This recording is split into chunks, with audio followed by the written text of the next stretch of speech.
नमस्ते. मी गणेश खडकर एज्युकल्चरमध्ये तुमचं स्वागत करतो. आपण करंट अल्गोरिदम ही यूट्यूब सिरीज पाहत आहोत. त्यामध्ये आपण त्या वेळेचे जे महत्त्वाचे टॉपिक आहेत त्या महत्त्वाच्या टॉपिकची पार्श्वभूमी जे काय आहे आणि परीक्षेसाठी आपल्याला त्याच्यावर काय क्वेश्चन येऊ शकतो त्या संदर्भात आपली माहिती कव्हर करत असतो.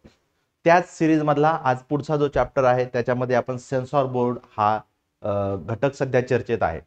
नामदेव ढसाळ यांच्यावर आधारित चला हल्ला बोल हा सिनेमा येत आहे आणि त्या सिनेमा संदर्भात सेन्सॉर बोर्डच्या एका अधिकाऱ्याने कोण नामदेव ढसाळ असा शब्द प्रयोग केलेला होता आणि त्यामुळे महाराष्ट्रात तो मुद्दा चर्चेचा आलेला आहे.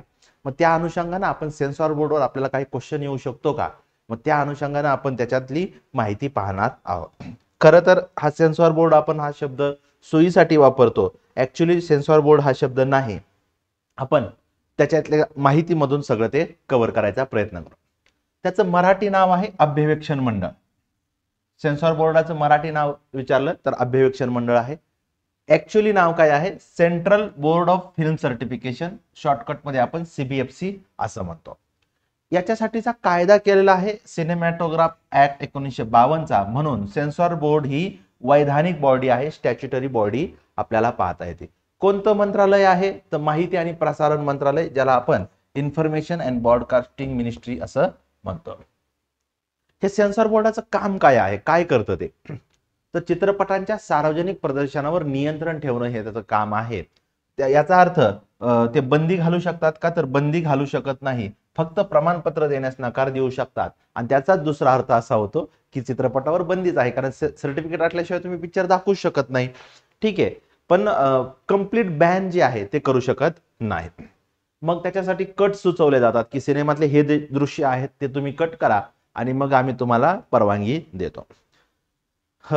सेन्सॉर बोर्ड अस्तित्वात येण्यापूर्वी मराठी रंगभूमीसाठी त्यावेळेस तमाशा सेन्सॉर बोर्ड होतं, हे पण इथं आपण करून ठेवलेलं आहे.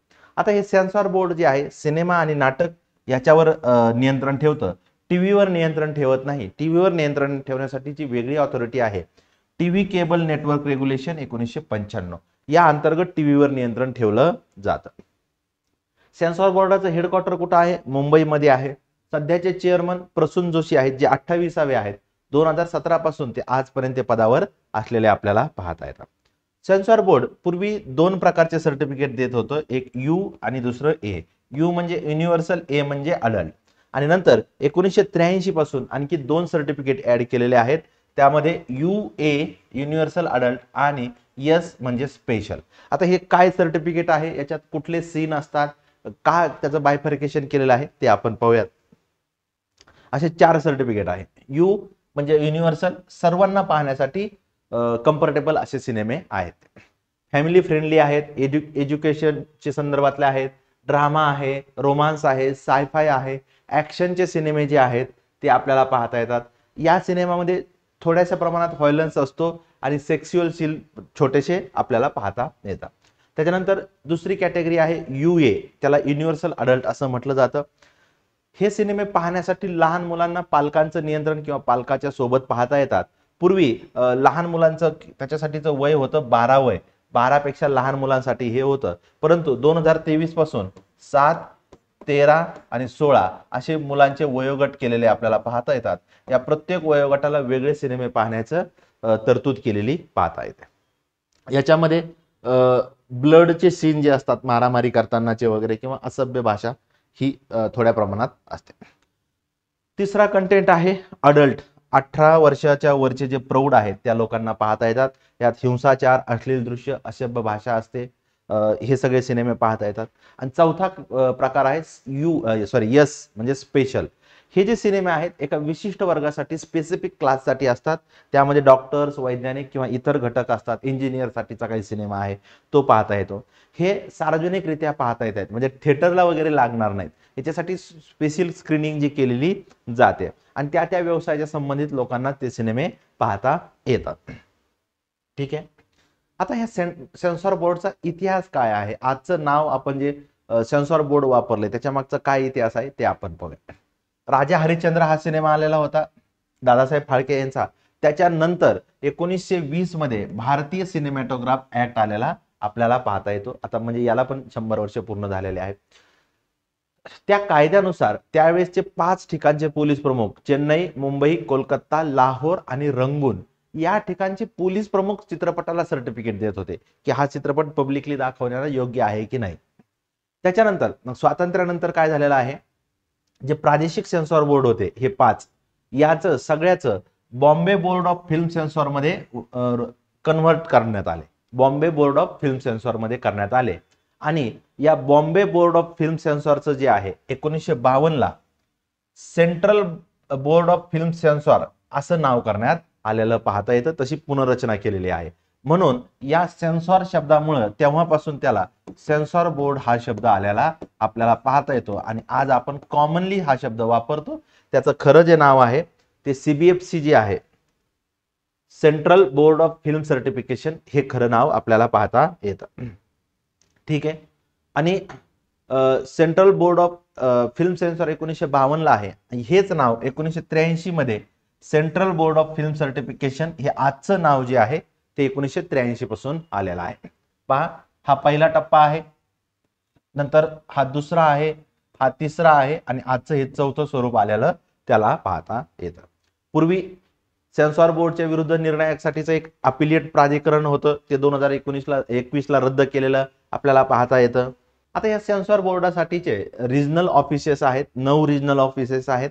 बेंगलोर, चेन्नई, कटक, गुवाहाटी, हैदराबाद, कोलकाता, नवी मुंबई, दिल्ली आणि तिरुवनंतपुरम. मग मुंबई प्रादेशिक कार्यालयामध्ये कुठले कुठले राज्य आहेत, तर गोवा आहे, गुजरात, मध्य प्रदेश, छत्तीसगड, महाराष्ट्र, दादरा नगर हवेली आणि दीव दमण. इथले जे काही प्रादेशिक सिनेमे असतील किंवा इथं प्रोड्यूस झालेले, इथं रजिस्टर झालेले सिनेमे आपल्याला मुंबईतून सर्टिफिकेट मिळतं. जो परदेशी सिनेमा आहे, दुसऱ्या देशातून भारतात रिलीज होणार आहे, हॉलिवूडचा सिनेमा असेल, जापानीज सिनेमा असेल, हे सगळ्या सिनेमाला सर्टिफिकेट फक्त मुंबईत मिळतं. हे लक्षात ठेवा, हे महत्वाचं आहे. परदेशी सिनेमाला फिल्म सर्टिफिकेट फक्त मुंबईत मिळतं. आणि विना सर्टिफिकेट जर सिनेमा दाखवला तर तो अजामीन पात्र आणि दखलपात्र अशा स्वरूपाचा गुन्हा आपल्याला पाहता येतो, त्याला जामीन मिळत नाही. याचे सेन्सॉर बोर्डाचे पहिले चेअरमन CS अग्रवाल होते. आता फिल्मचे काही कॅटेगरी असतात, त्या 3 आहेत. एक लॉंग फिल्म, कोणती तर जी 72 मिनिटापेक्षा जास्त वेळेची आहे. मीडियम फिल्म जी 10 ते 72 मिनिटा दरम्यानची आहे. आणि शॉर्ट फिल्म हा शब्द आपण सर्वत्र वापरतो, पण कशाला शॉर्ट फिल्म म्हणायचं, जी 10 मिनिटापेक्षा कमी कालावधीची असेल.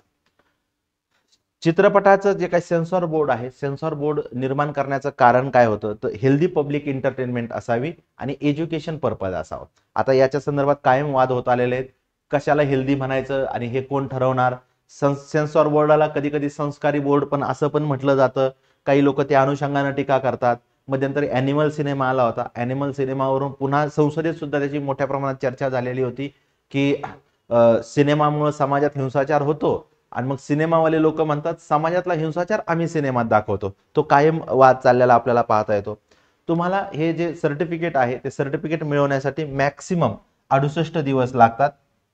त्यांची एक रचना असते, 3 पॅनल असतात. पहिल्या पॅनलमध्ये 4 सदस्य असतात, त्यात मिनिमम 2 महिला असल्या पाहिजेत. ठीक आहे. आणि त्याच्यामध्ये सेन्सॉर बोर्डाचे अध्यक्ष नसतात. जर यांनी सर्टिफिकेट दिलं तर वेल अँड गुड, जर यांनी सर्टिफिकेट नाकारलं तर दुसऱ्या पॅनलकडे जातं. त्यामध्ये 9 सदस्य असतात आणि अध्यक्ष पण त्याच्यात समावेश असतो. ठीक आहे. आता हे सर्टिफिकेट आपण ज्यावेळेस सिनेमा थिएटरमध्ये पाहायला जातो त्यावेळेस ते सर्टिफिकेट आपल्याला दिसतं, ते मिनिमम 8 ते 10 सेकंद दाखवणं बंधनकारक आहे. ठीक आहे. मग या सर्टिफिकेटवर काय काय असतं, तर त्या सिनेमाचं नाव, भाषा कुठली आहे, सिनेमाचा रंग, प्रकार, किती वेळेसाठीचा आहे ड्युरेशन, किती व्हॅलिडिटी आहे, किती MM चा सिनेमा आपल्याला पाहता येतो. भारतात दरवर्षी 2000च्या आसपास सिनेमे रिलीज होतात. त्याचं प्रमाणपत्र देण्याचं काम हे सेन्सॉर बोर्ड करत असतं. जर एखाद्या सर्टिफिकेटवर तुम्हाला त्रिकोणाचं चिन्ह दिसलं असेल, त्याचा अर्थ होतो की त्या सिनेमाला त्यांनी कट सुचवलेले आहेत, म्हणजे तो सिनेमा सेन्सॉर बोर्डानं एडिट केलेला आहे किंवा तसं डायरेक्टरला सुचवलेलं पाहता येतं. मग सिनेमा सर्टिफिकेट नाकारण्याचे काय काय कारण दिलेले आहेत, जर समाजाच्या विरोधी असेल, तर वादग्रस्त असेल, गुन्हेगारी कृत्य असेल, लहान मुलांचे गुन्हेगारी दृश्य असतील, प्राण्यावरचा अत्याचार असेल. आपल्याला पहा थिएटरमध्ये आपण पाहताना तंबाखू आरोग्यास हानिकारक आहे, दारू आरोग्यास हानिकारक आहे, किंवा प्राण्यांचं कंट्रोल एन्व्हायरमेंटमध्ये त्याचं शूटिंग केलेलं आहे किंवा त्याच्या प्रतिकृती वापरलेल्या आहेत, असं सगळं दिलं जातं आणि मग त्या बेसिसवर हे सगळं आपलं सेन्सॉर बोर्ड जे आहे ते आपल्याला पाहता येतं. हा सगळा मुद्दा चर्चेत होता. मग आपल्याला याच्या संदर्भात परीक्षेच्या अँगलनी काय काय विचारलं जाऊ शकतं ते सगळे मुद्दे आपण इथं पाहिलेले आहेत आणि ओव्हरऑल सुद्धा जनरल नॉलेजमध्ये सेन्सॉर बोर्ड हा शब्द आला की त्याची काय हिस्ट्री आहे ती आपल्याला एक असावी, कारण आपण वारंवार सिनेमा पाहतो. सध्या छावा सिनेमा खूप गाजतोय, त्या अनुषंगानं पण मग त्याच्यावर काही मुद्दे आलेले आहेत. मग त्यासाठी आपल्याला सेन्सॉर बोर्डची सगळी माहिती असणं गरजेचं आहे. म्हणून आज आपण हा यूट्यूब सिरीजमध्ये हा व्हिडिओ घेतलेला आहे. अपेक्षा आहे तुम्हाला याच्यातून तुमच्या परीक्षेसाठी फायदा होत असेल. चालेल, मग आज आपण इथं थांबूयात. थँक्यू.